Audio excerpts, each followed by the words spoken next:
obviously you've seen what has happened with Jeffrey Epstein, right? He goes in, he holds all of this incredibly valuable information as to all of, in fact, I call it Washington's most secure document, like why this list has never been leaked. But you obviously saw what happened inside of the prison to Jeffrey Epstein, who was an actual, real, horrible criminal, right? That's committed horrific offenses.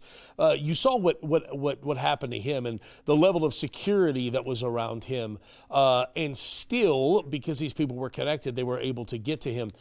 Does it cause you any concern knowing how closely tied the CCP is, obviously, to New York City? I mean, it's obvious to me that they have them in their pocket, and as closely tied as they are to Washington, all of the stuff that's coming out about the money that's been funneled to Joe Biden. Does it really concern you for Mr. Miles Guo's safety?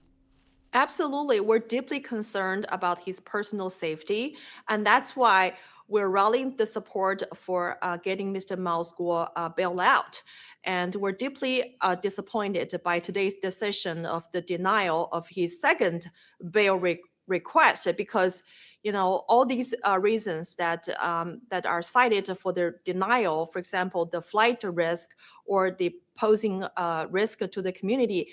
The same question can be asked to the two Chinatown men who set up the CCP police station. Why don't you ask them the questions about, the concerns of the flight risk and posing the risk to the local community? I mean, Mr. Miles Guo is CCP enemy number one. And in that 89 pages indictment by the Eastern District of New York, Mr. Miles Guo is labeled as a victim number one in that indictment against the 40 plus officers from the CCP's MPS, the Ministry of Public Security.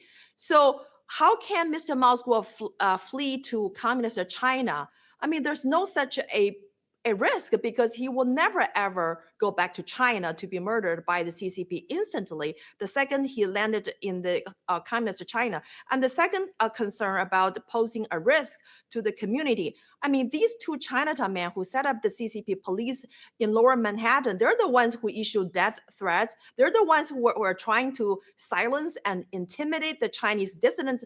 They are the real big threat to the local committee. Mr. Miles Guo is never a concern of risk or a threat to anybody in New York City. So I don't get it.